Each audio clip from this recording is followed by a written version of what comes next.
ये बात मेरे 11th क्लास की है। इससे पहले मैं कभी ट्यूशन गया नहीं था। सबने कहा ये 2 साल ज़रूरत पड़ेगी, तो मान के सबकी बात ज़बरदस्ती जाना पड़ रहा था। किसी भी नई जगह जाने में थोड़ा अजीब तो लगता है, बस वही एक फीलिंग थी कि क्या होगा।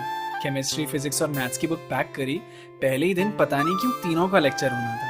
5 बजे का ट्यूशन, 5:05 पे मैं गेट पे। सिर्फ मैं ही नया नहीं था वहाँ पे, पर सब मुझे ही देख रहे थे। मैंने ज़्यादा इधर उधर सोचा नहीं, सीधा अंदर चला गया।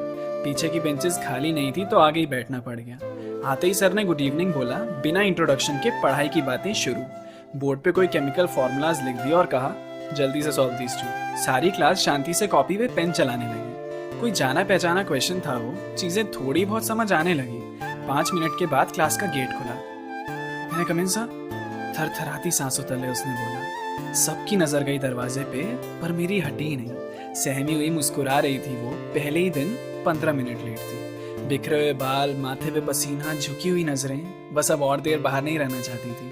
मासूम सा चेहरा बच्चों सा बना के बस जल्दी से क्लास के अंदर आना चाहती थी। सर ने भी कुछ कहा नहीं, शायद पहला दिन समझ के अंदर आने दिया। वो भी ढूंढ रही थी कि कहाँ बैठूं। सर ने मेरी वाली बेंच के आगे उसे इशारा किया। फर्स्ट डेस्क पे बैठना शायद रास आया नहीं उसे, पर उसे पता था कि आज के लिए तो बैठना पड़ेगा यहाँ पे। वो पीछे मुड़ी, मुझसे पूछा, करना क्या है? मैंने स्माइल की उसे देखकर और कहा, वो सॉल्व करना है जो बोर्ड पे लिखा है। फिर बस थोड़ी देर बाद सर ने कहा, अब मैं आंसर्स पूछूंगा सबसे।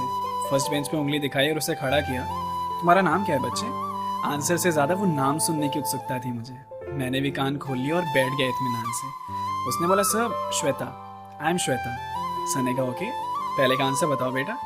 उसने रीजन के साथ जवाब दिया, जो कि पूछा भी नहीं था। सर ने भी कहा, वेरी गुड। उसका पूरा आंसर सही था। पहले दिन ज्यादा पढ़ाई हुई नहीं, पर इतना पता चल गया मुझे, यहाँ आगे दोस्त अच्छे मिल जाएंगे। 8:30 बजे तीनों लेक्चर करके घर पहुंचा। थका हुआ, सोच रहा था अब तो स्कूल और ट्यूशन दोनों जगह टीचर्स पकाएंगे। पर जो भी कहो, पहले दिन के हिसाब से सही लगा।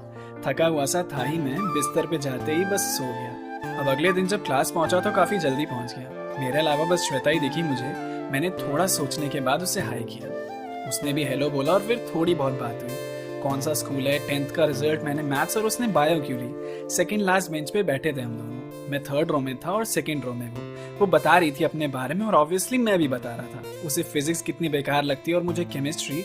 वो अपना पॉइंट समझा रही थी, मैं अपना समझा रहा था। थोड़ी देर में ये लगना बंद हो गया कि आज हम दूसरी ही बार मिल रहे हैं। बातों ने अपना फ्लो कुछ यूं पकड़ लिया कि 2 अजनबी घुल रहे हैं। फिर थोड़ी देर बाद क्लास शुरू हो गई।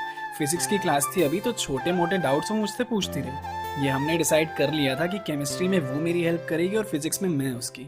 फिजिक्स का उसको इतना डर था क्योंकि 9th क्लास में फेल होते होते बची थी। आज एक ही क्लास थी तो खत्म करके सब जाने लगे। उसने ही आके पूछा मुझसे कि पास वाली मार्केट में मोमोज खाने चले। मैंने कहा, नेकी और पूछ क्यों नहीं, चलो। उसने बोला, ठीक है, देरी किस बात की, लेट्स गो। चलते चलते रास्ते में अपनी और बातें हुई। अपनी पसंद नापसंद वो नॉन स्टॉप सब बताती गई। उसे फुटबॉल देखना भी पसंद है और खेलना भी। उसे क्रिकेट के बारे में कुछ नहीं पता, फिर भी फेवरेट टीम पूछो तो आरसीबी।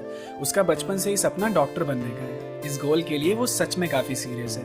मूवीज में उतना इंटरेस्ट नहीं है उसे, टीवी शोज ही देखना ज्यादा पसंद है। वो गिटार बजाना सीख रही है और गाना उसको आता है। कुकिंग करने का काफी ज्यादा शौक है, भले बस केक ही बनाना आता है। वो आमतौर पे इतना नहीं बोलती, पर जिसके साथ कंफर्टेबल हो जाए उसके बाद कुछ कह नहीं सकते। कभी कभी थोड़ा इरिटेट करती है, पर उसकी बातें सुने बिना तुम रह भी नहीं सकते। और उन्हीं बातों के बीच हम पहुंच गए मोमोज के स्टॉल पे। ये इतनी देर में पहली बार था जब वो आई हो साइलेंट मोड पे। खाने से पहले उसने बोला, रुक रुक रुक, फोटो तो ले लूं, अपनी इंस्टा आईडी बता। आवाश 19। पहले स्टोरी अपडेट कर दूं। फिर खाते खाते उसने मेरे बारे में पूछा। मेरी हर बात से कोई अपना इंसिडेंट उसे याद आ ही रहा था। फिर देर होने लगी तो घर भी जाना था। उसने कहा, आज के नोट जो तूने बनाए थे वो कैसे भेजेगा? मैंने बोला, नंबर दे दे, व्हाट्सएप कर दूंगा।